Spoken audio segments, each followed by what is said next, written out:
Even though the dining table was already laden with several dishes, I was still busy in the kitchen. Slow-roasted chicken with herbs, pan-seared sea bass, truffle mashed potatoes, corn, and rib soup. I checked the spread one last time. They were all my wife, Victoria Sterling's, favorites. After finishing the last dish, I glanced at my watch and pulled the decanted vintage red wine from the ice bucket. Today was my birthday. On this special day, I wanted to celebrate properly with Victoria. Just as I placed the wine glasses on the table and gripped the corkscrew, Victoria's phone call came through. I have to work late tonight. I won't be coming home for dinner. Her voice was cold, almost devoid of emotion. Before I could say a word, she hung up. I stood there, stunned. The look of anticipation in my eyes instantly plummeted into an abyss of disappointment, as if someone had dumped a bucket of ice water over me in the dead of winter. Victoria didn't seem to remember that today was my birthday. It felt like I was the only one invested in this relationship from start to finish. I sat alone, drinking dull wine and eating the food, constantly trying to comfort myself. My wife was a career-driven power woman who poured all her energy and time into her work, focused solely on promotions and raises, as if that was the only way to prove her worth. Since I married her, I had to be understanding. During the meal, I received a call from my father. "Son, happy birthday. Dad couldn't be there with you. Make sure you eat something good." "Thanks, Dad." Tears instantly welled up in my eyes. Frank was actually my adoptive father, but for all these years, he had treated me as his own. After adopting me, he never married, terrified that a stepmother might mistreat me. I could never repay his kindness in a lifetime. Later, my biological father found me and asked me to return to the family fold, but I refused outright. Even though my biological father was a tycoon with immense wealth, I had depended on Frank for years, and deep down, I considered him my only father. This so-called biological father had never been part of my growth and was a complete stranger in my memories. Frank, however, was very open-minded about it. Not only did he not mind, but he also urged me to return to my biological family. "Son, I think you should consider forgiving your birth father. After all, it wasn't his fault you were kidnapped by traffickers back then. He didn't abandon you on purpose, and he's been looking for you all these years. Besides, I'm useless in this life. I can't give you any substantial help. Your biological father can ensure you never have to worry about money again. Listen to me, go back to him. Dad, we've relied on each other for so many years. In my mind, you're my only father. Suddenly having a biological father pop up is hard for me to accept right now. Let's not talk about this." After hanging up, I finished the entire bottle of wine alone. The flush spread to my neck and my head spun. Feeling my brain hijacked by alcohol, I cleaned up hastily and went to the bedroom to sleep. I didn't know when Victoria came back, or if she came back at all. When I opened my eyes to go to work, there was no sign of her in the house. This had happened before. If the company was too busy, Victoria would sleep at the office. She was currently the HR administrative manager, gunning for the HR director position, so naturally, she was working extra hard. Arriving at the office, I felt a bit relieved when I saw Victoria. She looked radiant, her makeup exquisite. She must have come home to sleep and left very early. You couldn't look that good after pulling an all-nighter at the office. I sat at my desk, about to use the company's internal messenger to ask if she had eaten breakfast, planning to run downstairs and buy her favorite bagels, when I received a formal email from her saying she wanted to meet me in the conference room. Is there something we can't say face-to-face? You have to send an email for a meeting. Walking into the conference room, I found only Victoria there. Seeing her sitting upright with a serious expression, I couldn't help but crack a joke. "This is official company business. Wipe that smirk off your face."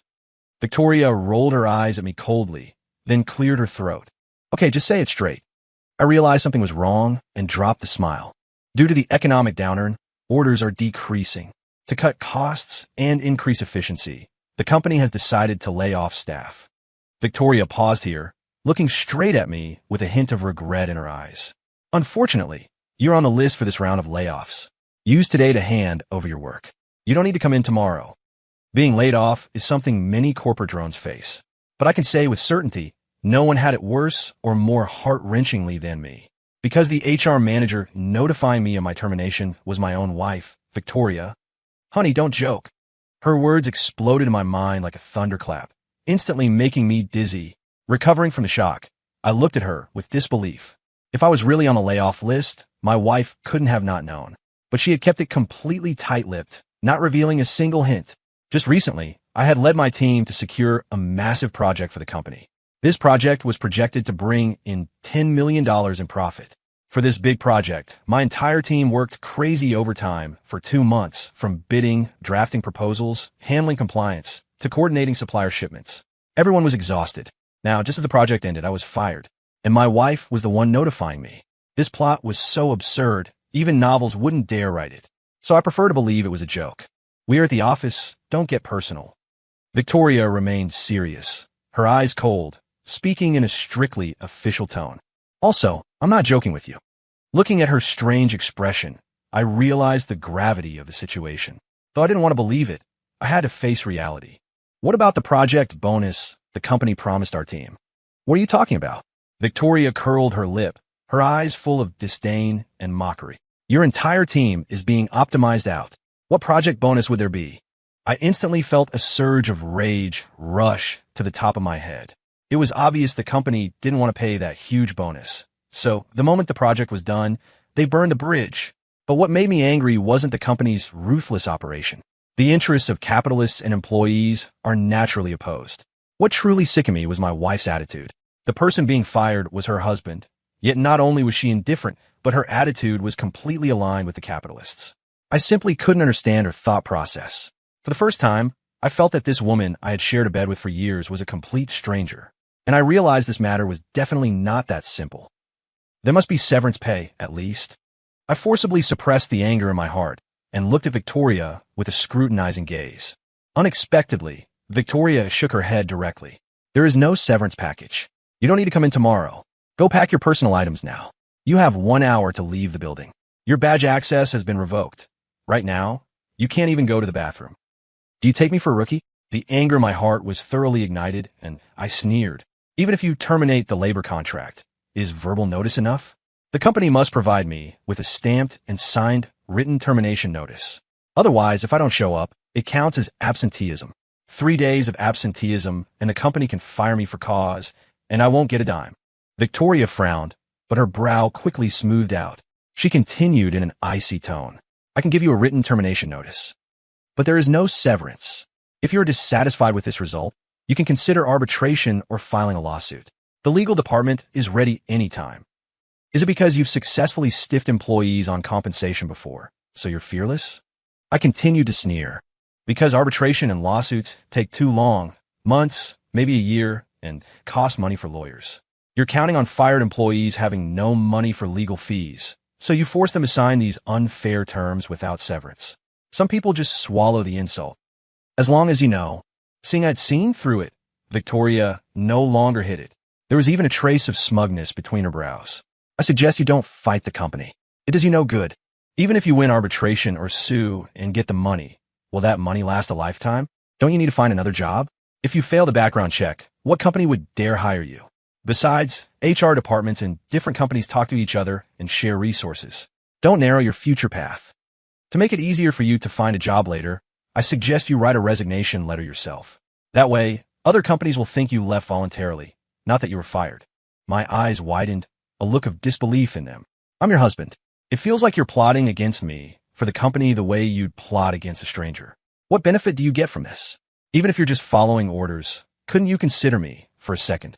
Is this job more important to you than your own husband and family?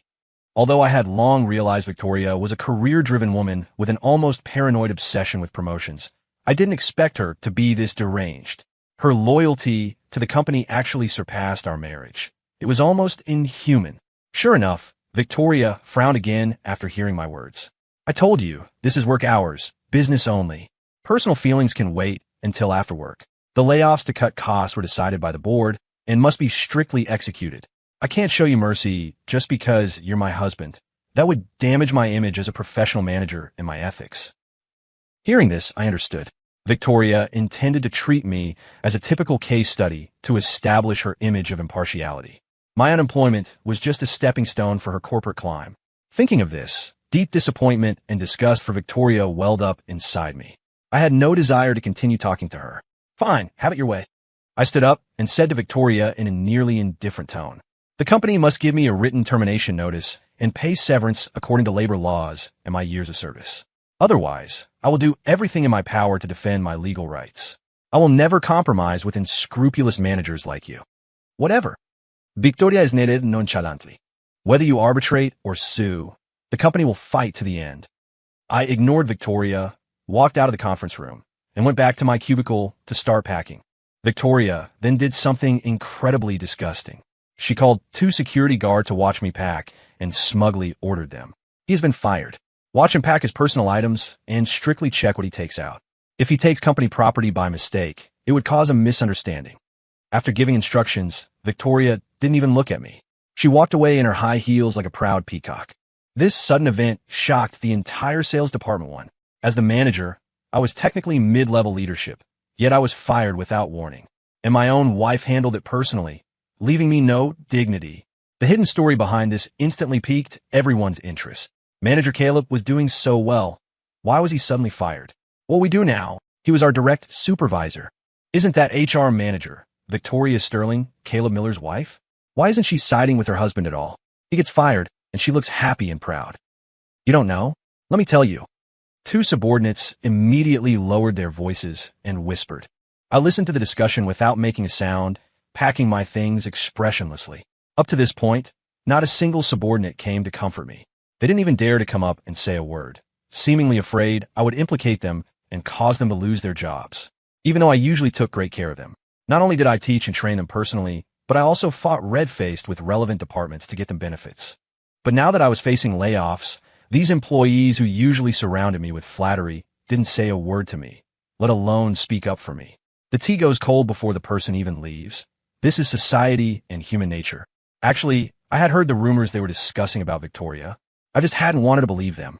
My love and trust for Victoria made me deceive myself into thinking she was just paranoid about her career, not that she would betray our relationship. But judging by Victoria's attitude today, I was dead wrong. You can't wake a person who is pretending to be asleep. It was time for my self-deceptive dream to end. I finally finished packing my personal items into a cardboard box. Just as I walked out of the company's main entrance holding the box, I heard a familiar voice behind me. Manager Miller, wait a second. I turned around and saw it was Maya Brooks, a newcomer in the department who had just passed her probation. Maya had graduated recently, was slim and sweet-looking, and was the secret crush of the guys in the department. She was a fast learner and ambitious, and her skills improved quickly. I had treated her as a key talent to develop and gave her plenty of extra coaching. At this critical juncture, seeing her dare to chase me out to talk, I felt quite gratified. At least she had more conscience and backbone than the group of cowards inside. Why did you come out? Be careful not to get dragged down because of me. I warned carefully. Actually, talking to me didn't matter. Victoria had already let slip that our whole department would be cut. Because the project was done, the company wanted to save a huge chunk of bonus money. In the face of profit, human relationships stand aside. So what? Maya looked unconcerned. It's just a job. If I lose it, I'll find another. Even if they fire you, manager, they should have some heart, at least hold a farewell party, right? You served the company for so many years. If they fire me just because I said a few words to you, then this company isn't worth much, and leaving early is better. Maya looked indignant. Besides, manager, you've always taken care of me. There's something I have to say today because it's been bottled up in my heart for a long time. If you don't mind, shall we grab a coffee downstairs? I felt a touch of emotion and smiled at her. Don't call me manager anymore. I'm not a manager now. I actually have something to tell you too. Sitting in the cafe, Maya added milk to her coffee, stirring it with a spoon while probing tentatively. Actually, I've kept this secret for a while, hesitating whether to tell you. Hearing Maya's words, my heart skipped a beat. I vaguely guessed the secret she mentioned, but I feigned calm. What secret? Go ahead. It's just, one night, I worked really late. Through the crack of the conference room door, which wasn't fully closed, I saw Vice President Gavin Pierce and HR Manager Victoria kissing passionately. I even secretly recorded a video. Maya stopped there, cautiously watching my expression. Seeing my expression was flat, she felt surprised. Did you already know? I hesitated to tell you. If I told you, I feared it would cause you mental trauma and pain. If I didn't, it felt unfair to you. In that instant, I felt my whole heart seizing up. The heartache made me frown deeply, and my body couldn't help but tremble slightly. Worry appeared in Maya's eyes. Are you okay? I'm fine. I shook my head and took a deep breath. Since you told me a secret, in return, I'll tell you one. Everyone in our department is going to be cut. Prepare yourself early so you aren't caught off guard. Also, it looks like the company won't pay severance this time. You need to be mentally prepared for that too. It's fine. Maya waved her hand, still acting nonchalant. After today, I see through this company. This job doesn't matter to me. But are you really okay? Maya paused, asking with concern. Do you want to cry or get drunk? I'll accompany you. You must let it out when you're depressed. Keeping it in is bad for your health. I'm really fine. I suppressed the turmoil inside me like crashing waves and looked at Maya calmly. No matter what, thank you. No need to thank me. Maya blinked her big, watery eyes and said rather emotionally, You were a good boss, took care of your subordinates. If your new job needs people later, please take me with you. Okay. I picked up my cup, drained the coffee, and stood up. I'll be in touch. We have each other's contact info anyway. You really don't want to drink? Maya stood up too, trying to persuade me. No, I have things to handle. Once everything is settled, we'll get drunk properly. It's a promise. Maya smiled like a flower, extending her pinky finger to swear on it, her beautiful eyes full of childlike anticipation. This girl is pretty cute. I forced a smile and waved at her. Goodbye. Oh, remember to send me that video you took. Sitting in the driver's seat, I received the video from Maya. It was obscene. I watched a small segment and couldn't continue.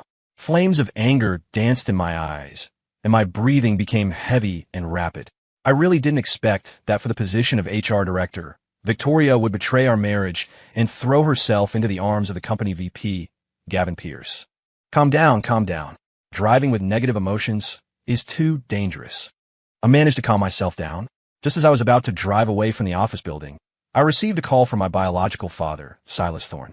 Whether you want to admit it or not, it doesn't change the fact that you are my son. The DNA test has proven that the blood flowing in your veins is the same as mine. Losing you back then was indeed my fault. Having no chance to care for you all these years makes me feel incredibly guilty.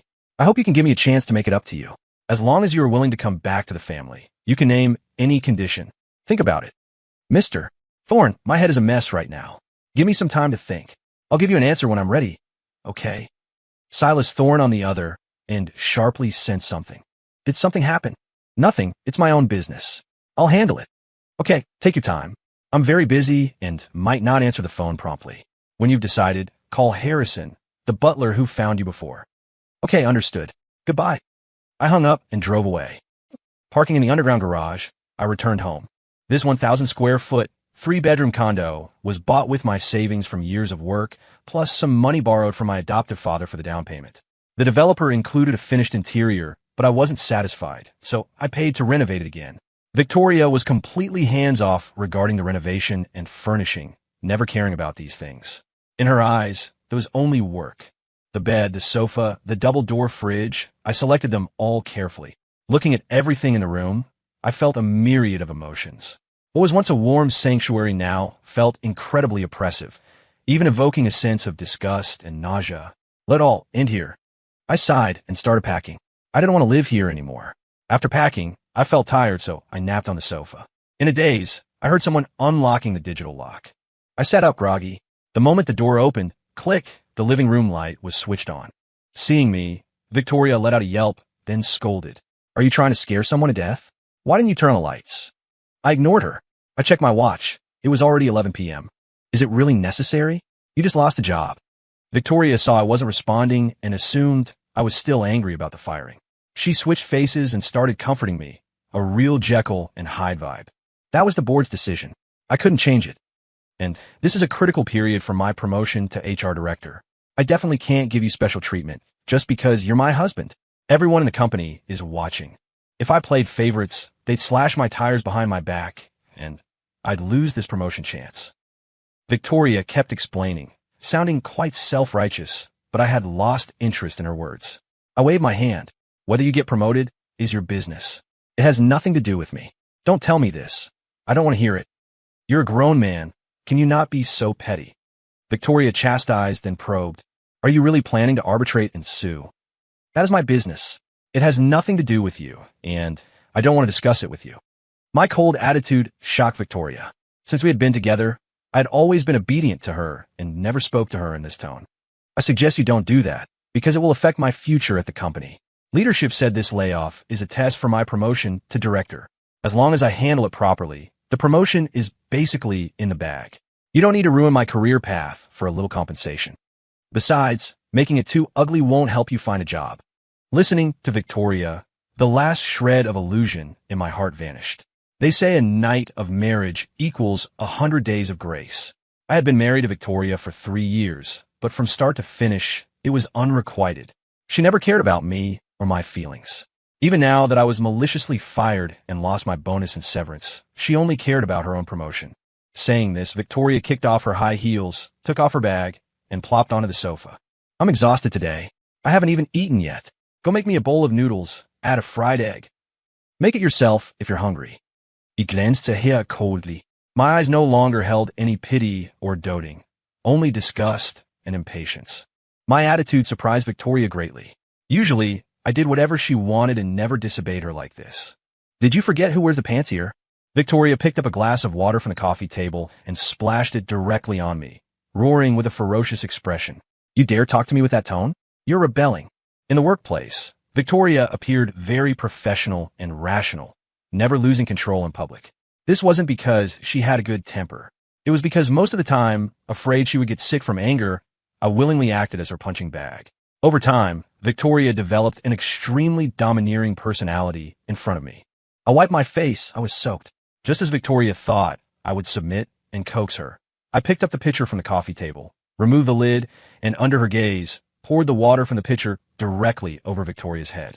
Victoria never expected I would pull a stunt like this and froze on the spot. She became a drowned rat. After a while, she reacted, crying and screaming hysterically. Caleb Miller, are you f***ing crazy?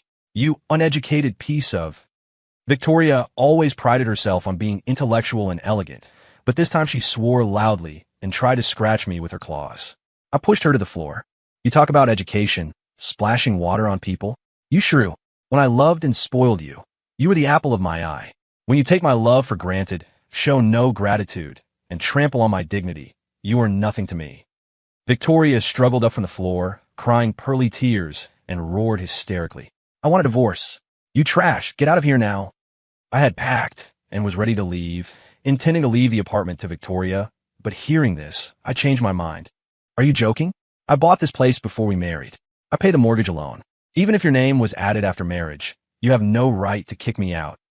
Caleb, are you even a man? Even if I'm not a man, I won't let a woman like you off easy. Do you think I don't know about you and Gavin Pierce? I showed the video Maya sent me directly to Victoria. We are divorcing because of your infidelity. You're the party at fault. What right do you have to fight for this house? So what if you know about me and Vice President Pierce? You trash. You can't compare to a single hair on Gavin's head. Victoria was stunned at first upon seeing the video, but quickly understood everything. She realized my change in attitude wasn't because of the layoffs, but because I found out about her affair. Realizing the jig was up, Victoria attacked me personally. Gavin is highly valued by the board for his outstanding ability and is about to be promoted to general manager.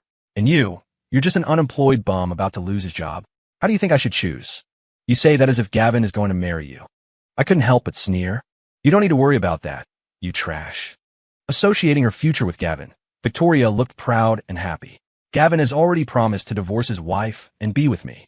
The love between us isn't something an incompetent loser like you can imagine. If it weren't for the fact that you were obedient, I would have kicked you to the curb long ago. Do you know why you were the first to be cut? Because Gavin doesn't like you.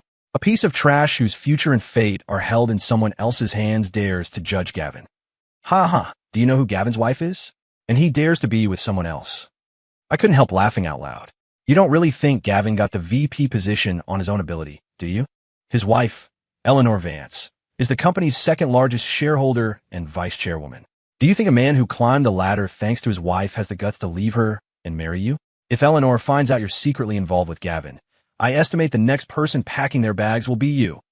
My words made Victoria turn pale, her voice trembling and distorted. How do you know this? Do you think I'll believe a story you just made up? Keep dreaming. Although Victoria said she didn't believe it, the fear and doubt in her eyes betrayed her. As an HR manager, you lack even this basic awareness. I truly feel pathetic for you. I looked at Victoria with sympathy, having no desire to talk to her anymore. I opened the door directly and walked out, wandering around the garden next to the complex. After hesitating for a long time, I took out my phone and dialed a number.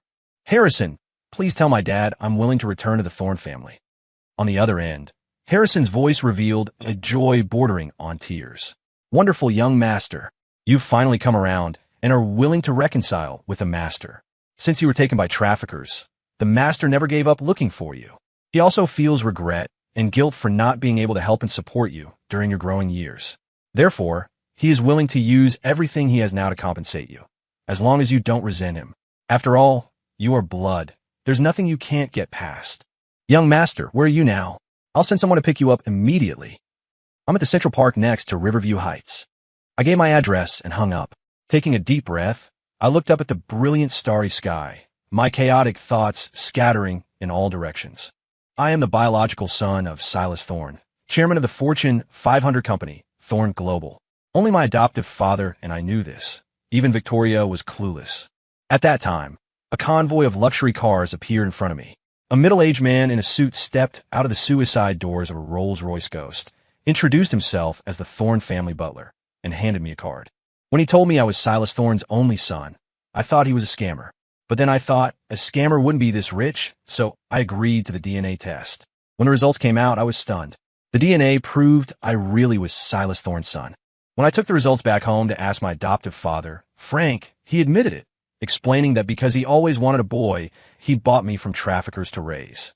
Although Frank had lied to me for 20-some years, looking back, he had treated me like his own son and never mistreated me. So not only did I not resent him, I wanted to repay him for raising me. But facing Silas Thorne's request for me to return, I was hesitant and conflicted. Having grown up in an ordinary rural family, I was used to an ordinary life. Suddenly having my identity turned upside down made me feel out of place. But now I suddenly figured it out. Because I wanted revenge. 5.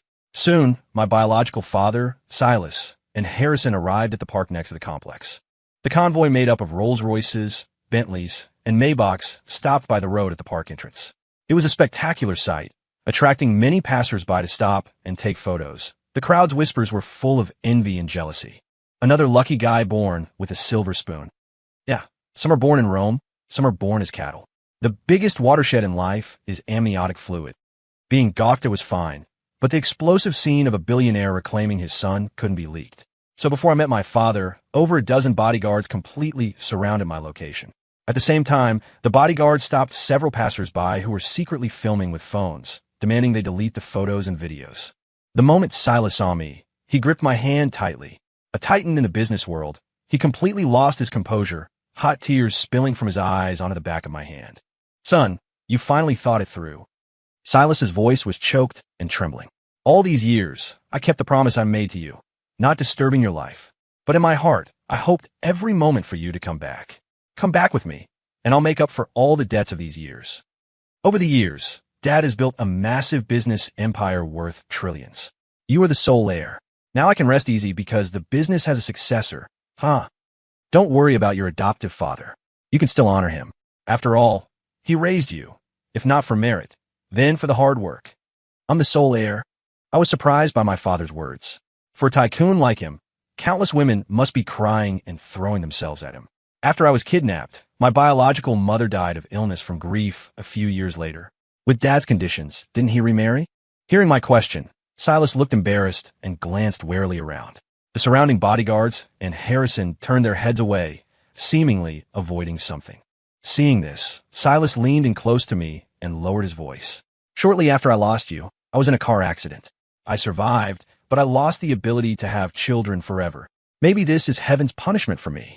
Son, just know this in your heart. Don't say it out loud and embarrass Dad. Okay. I suppressed my shock and nodded seriously. I won't mention it. Good boy.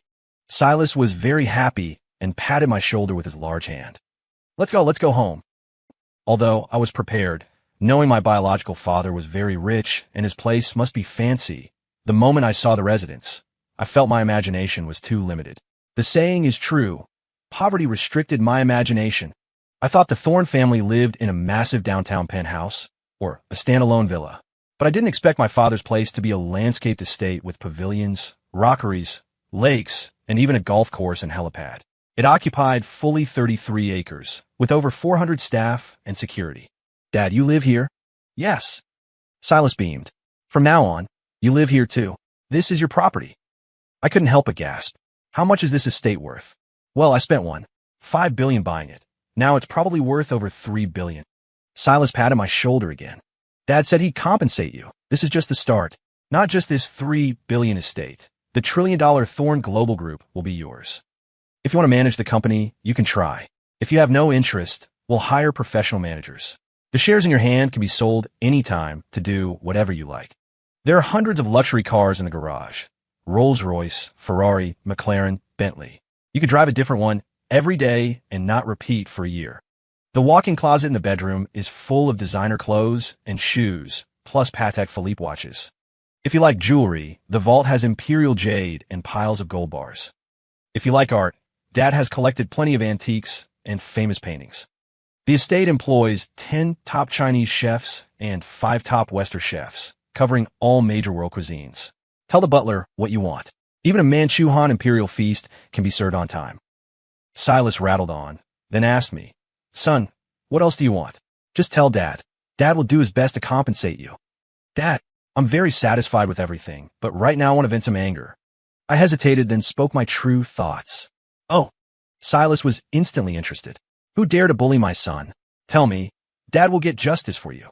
I told Silas the whole story from start to finish. Victoria's affair, plotting with Gavin to fire me, and cheating me out of my bonus and severance. Silas was first incredulous, then roared like an enraged lion. Someone really dared to bully my son like that.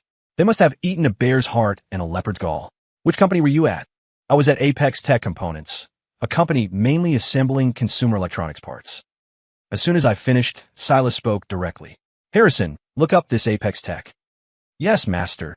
Harrison was my father's deeply trusted confidant, as seen by his address. Others called my father chairman, but only he called him master. Harrison was very efficient. Just 10 minutes later, he walked into the estate's vast drawing room with a stack of documents. "Master, it's confirmed. Apex Tech was founded in 2015. Its main business is R&D, design, production, and sales of smart terminal structural parts and precision molds. It covers smart home, smartphones, and wearables. The largest shareholder is Marcus Green, holding 53%, the actual controller. The second shareholder is Eleanor Vance, holding 20%. Apex Tech has some trade dealings with the group's subsidiaries, but the scale is small. Their CEO wants to deepen cooperation with the group, but their company is too small and not an ideal partner, so they've been rejected multiple times." After listening, Silas immediately ordered Harrison, "Make an appointment with Apex Tech's CEO, Marcus Green. Say, I have a partnership to discuss." When Marcus Green heard that Silas Thorn, chairman of Thorn Global, wanted to discuss a partnership, he couldn't believe it was true. After confirming the news, he felt overwhelmed by the honor.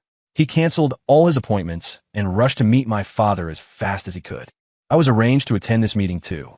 Although I had worked in his company for years, as the chairman, he wouldn't remember a small department manager like me. When he learned I was Silas Thorn's only son and would inherit the vast Thorn empire, he immediately flashed a flattering, sycophantic smile. "Chairman Thorn, your son is young and promising. Thorn Global will surely continue to scale peaks in his hands. Let's cut the small talk." Silas said straightforwardly, "I called you here today because I have a favor to ask. If the result satisfies us father and son, the group's subsidiary, Thorn Electronics, will start deep cooperation with your company, transferring huge orders for smart home and wearable tech to you. But if this isn't handled well, forget about our cooperation, and your company probably won't get orders in the industry anymore." My father's words carried an overbearing threat, freezing the smile on Marcus's face. His eyes flashed with deep fear and awe. He took a deep breath. "Chairman Thorn, just name your terms." Accurately speaking, his expression was complex. Besides fear and anxiety, there was a hidden excitement and anticipation. Marcus, having swum in the business ocean for decades, knew risk and reward were companions. Silas's harsh tone meant the request wasn't simple, but if handled well, he would get huge orders from Thorn Electronics. Thorn Electronics was the leader in smart home and devices. If his company got their orders, it would skyrocket. Let my son tell you. After all, he worked at your company before and knows the situation. Hearing this, Marcus looked confused. I worked at his company? An heir to $1 trillion group went to work at a small company like that? Was it to experience life? After I narrated the events, Marcus understood instantly. He quickly said, "Mr. Miller, there must be a misunderstanding. When I held the board meeting, we did determine a policy of layoffs and cost-cutting, but the targets were redundant staff. Your sales department, one, just secured a big order and are heroes of the company. We definitely wouldn't burn bridges and fire your whole department for a little bonus. This must be subordinates abusing their power to target you personally. It absolutely wasn't my intent. Marcus was definitely a slick operator, washing his hands of responsibility in a few sentences. But right now, I didn't care about pursuing his responsibility. I could use his eagerness to find a scapegoat to crush that adulterous couple, Gavin and Victoria. Silas curled his lip in a meaningful smile. My son was bullied. This cannot end simply. I need you to cooperate with my son to vent this anger. If you cooperate well, the orders are yours. If not, no deal. Marcus knew the stakes. He immediately agreed. Chairman, rest assured, I will cooperate fully. Next, Marcus and I discussed some details of the revenge against Gavin and Victoria. After ensuring no omissions, I let Marcus leave. After Marcus left, Silas ordered Harrison again. Investigate Victoria and Gavin thoroughly. Dig up their dark history, even if it's dodging subway fares or spitting in public. I'm interested in any dirt, daring to bully my sons so openly. I want them to have nothing, their reputations ruined, living a life worse than death. After the revenge details were settled, Silas still had Harrison check everything about them to prevent missing any info. He warned me seriously, son, the counterattack against enemies must be merciless and meticulous. Want it to kill, leave him no chance to flip the table. You will encounter all kinds of enemies in life. When preparation isn't enough, endure. When everything is ready, deliver a thunderous blow instantly. Either don't do it, or do it absolutely. I nodded seriously. Dad, I know. With Harrison's tireless efforts, a piece of explosive news was finally dug up. Gavin had bet his entire savings of $5 million, plus leveraged fund from a financing firm at a 1-to-3 ratio, totaling about $6 million, to buy a stock called Aurora Biopharma. Aurora Biopharma was currently suspended for restructuring. Gavin raising funds to buy big before the suspension clearly meant he had insider info. It was said that $200,000 of that money was Victoria's life savings. Hearing this, I looked grim. In 3 years of marriage, I paid for everything, including support for both sets of parents. Victoria didn't pay a cent. I didn't expect the stingy Victoria to give $200,000 to Gavin to play the stock market. Son, what do you want to do? My eyes went cold instantly. I want them to lose everything on this stock, preferably ending up in debt, so they can never recover. Bye. I took a deep breath and added, just using Marcus for revenge isn't enough. That just loses them their jobs. Only by destroying their money in the market can I truly hurt them. Making them penniless and debt-ridden, working to pay debts for life, will satisfy my hatred. Before that, 2 things must happen. I thought and said, I must divorce Victoria. I'm inheriting so much. I don't want that woman getting a dime. Also, Gavin must divorce his wife. She is the second shareholder of Apex Tech, worth millions. If it don't divorce, those are joint assets, and a loss of a few million won't ruin him. Ha ha ha, truly my son, you have my style. Silas laughed and patted my shoulder, seemingly very satisfied. Then he asked with interest, how will you make Victoria willing to divorce, and make Eleanor and Gavin divorce? I have the video of their affair. I'll threaten divorce with it, demanding Victoria leave with nothing. If she refuses, I'll send the video to Eleanor. To save their jobs and reputations, they'll agree. Once I successfully divorce, I'll give the evidence to Eleanor, then have Marcus pressure her. Gavin will likely have to accept a clean break divorce too. Once they divorce, they'll find job loss and stock crash waiting for them. It will destroy them. Excellent plan, seamless. Silas looked at me with approval. I wasn't worried about your ability. Those can be learned. I worried you'd be laughably kind. Business is war. Being too kind only kills yourself. Now I believe you can guard my legacy. As for the stock, leave it to me. Aurora Biopharma is suspended, expecting to resume trading in a month. The group's investment arm trades heavily in the secondary market. Their portfolio happens to include a lot of Aurora shares. I'll order them to short Aurora with full force, driving the price down to a level Gavin can't handle, forcing a margin call, not only swallowing their principal, but leaving them in debt. The subsequent plans went very smoothly. Because I held evidence of the affair, my divorce with Victoria went incredibly fast. Victoria had to sign the agreement, forced to leave with nothing. The $200,000 she transferred to Gavin was joint property. I instructed lawyers to reclaim half, $100,000. Since taking over Thorn Group, this money was nothing to me. But I didn't want Victoria to have it. Although my divorce went well, Gavin and Eleanor's divorce stalled. Just as I was puzzled, Marcus Green visited to reassure me. Eleanor knows about the affair. She hasn't filed yet to coordinate with your plan. Mr. Miller, everything's ready. Shall we start the revenge plan? Hearing revenge plan, my heart raced with excitement. I took a deep breath and nodded. Let's start. Seeing me agree, Marcus was overjoyed. He shook my hand. Mr. Miller, no time like the present. Let's do it tomorrow. Tomorrow, Aurora resumes trading, and Apex Tech holds its monthly meeting. It's the day with the most people. Eleanor and I will cooperate fully to crush their arrogance. Good, tomorrow it is.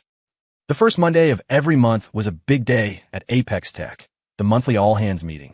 Everyone had to attend in the main conference room. It was crucial, with department heads speaking and high-level execs attending. Victoria and Gavin sat in the front row. Although Victoria was divorced and free, Gavin was still married, so they didn't sit together to avoid suspicion. Victoria dimmed her phone screen to text Gavin. I am divorced. When will you divorce your wife and marry me? Gavin received the text, looked around warily, then rubbed his temples, dimming his screen to reply. I'm negotiating with her. Please wait a bit. Victoria replied quickly. I couldn't see the content due to the camera angle, but judging by her happy, expectant face hugging the phone, she was satisfied with his promise. Monitoring them from the security room, I almost laughed out loud. Victoria, the idiot, was still being fooled by Gavin's sweet words. Marcus stood beside me, smiling sycophantically. Don't worry, they'll be humiliated in front of everyone soon. Mr. Miller, it's your turn. You're the lead actor. Eleanor and I will step in at the right moment. Okay, time for my entrance. When I appeared in the conference room, everyone was shocked. Manager Miller? Wasn't he fired? Why is he at the meeting? Is he here to demand his bonus and severance? Rumor has it he got nothing. He must be resentful. But his badge is deactivated. How did he get in? My appearance was like a boulder crashing into a calm lake. But glancing around, I noticed that apart from Maya, none of my former subordinates greeted me. They avoided eye contact, as if looking at me would invite trouble. The most surprised were Victoria and Gavin. Gavin's jaw dropped. Victoria, after a brief shock, stormed over to me angrily. Caleb, what the hell are you doing? You were fired. Why are you in the conference room? He glanced at her coldly. To attend the meeting, obviously. Funny question. Bullshit. Victoria seemed enraged by my presence, forgetting her elegant image and swearing. Don't think I don't know why you're here. You want to make a scene to get that money. You were a manager. How can you be so shameless? If you have an issue, use legal channels. Why use such low tactics? And how did you get in? Did someone open the door for you? Get out, or I'll call security. Gavin also spoke up. Caleb, I understand your feelings, but you can't express your demands this way. This is trespassing. At this, most of the mid to high management started denouncing me. Even my former subordinates joined in.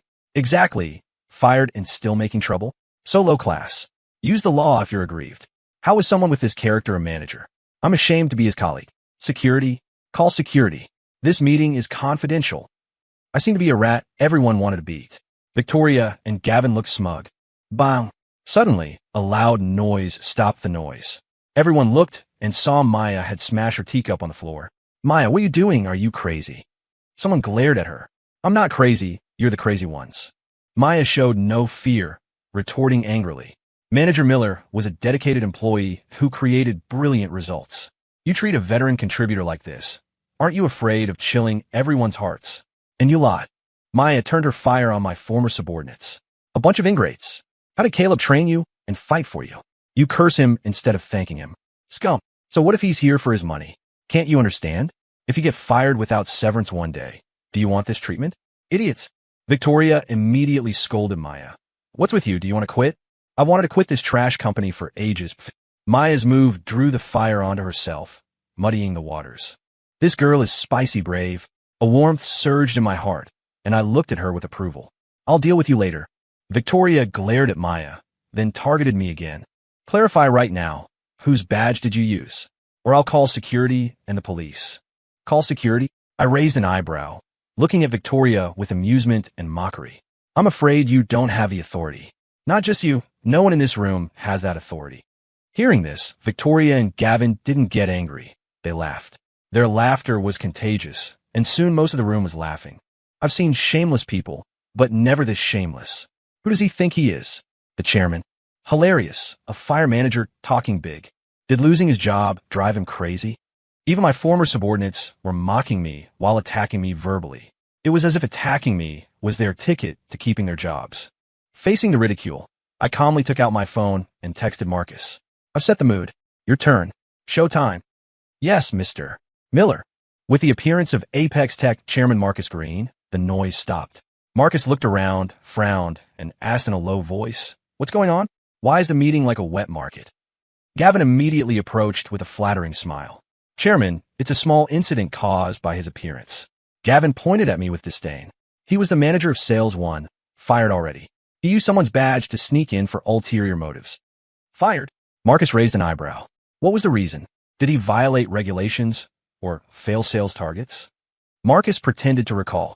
In my memory, sales department 1 under manager Miller always performed well and was commended. Gavin was dumbfounded.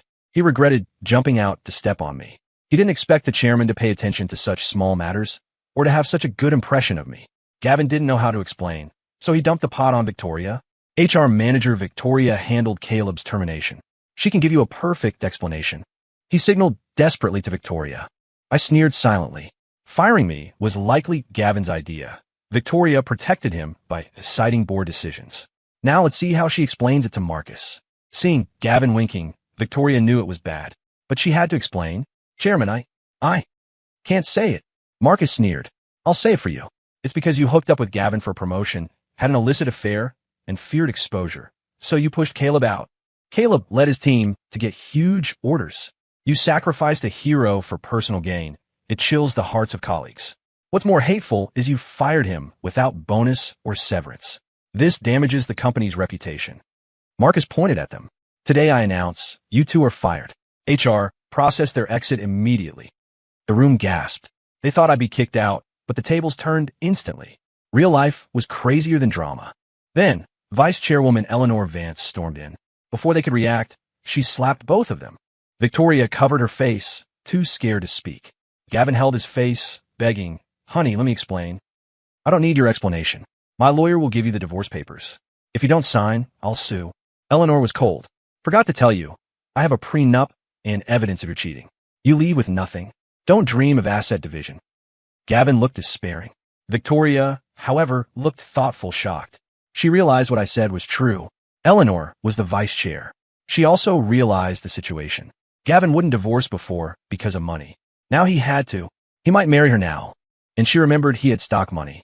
$6 million in his account, plus insider info. Even if fired, they'd be fine. She grabbed Gavin's arm. "Gavin, don't worry. Divorce her. I'll take care of you. Give you children. We have money. We're better off than this pauper Caleb." Hearing this, Gavin revitalized. "Right, I have money. I don't need this place." He pointed at me. "You won this round, but I'll pay you back 10 times over. Even if you won, I have millions. You're a pauper." Just then, Marcus laughed. "You call him a pauper? Do you know who he is?" Marcus turned serious. "He is the only son of Silas Thorne, chairman of Thorne Global, and the future head of the group. Worth trillions. And you call him a pauper?" Victoria's eyes widened. If anyone else said it, she'd laugh. But this was Marcus Green. At that moment, my father Silas opened the door and walked in.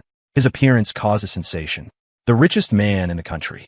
Silas came to me, patted my shoulder with a fatherly smile, and told everyone, "This is my only son. He will inherit my legacy." Victoria and Gavin's doubts vanished. The room gasped. Trillions? Why don't I have a dad like that?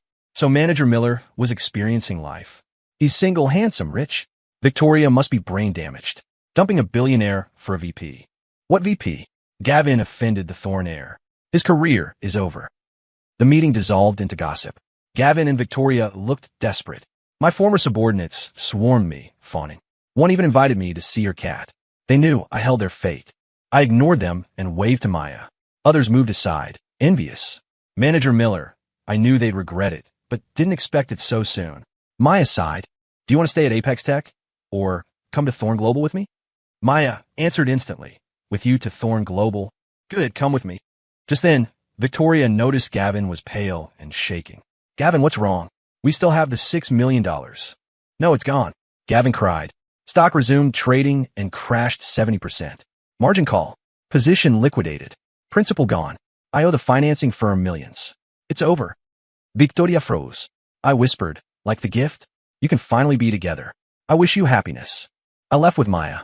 Soon, Gavin divorced penniless. He was sued for debt, beaten, and jailed. I took Maya to the Thorn estate. She was stunned. In the future, I'll be your secretary at work and your housekeeper at home, okay? I agreed. Maya was trustworthy.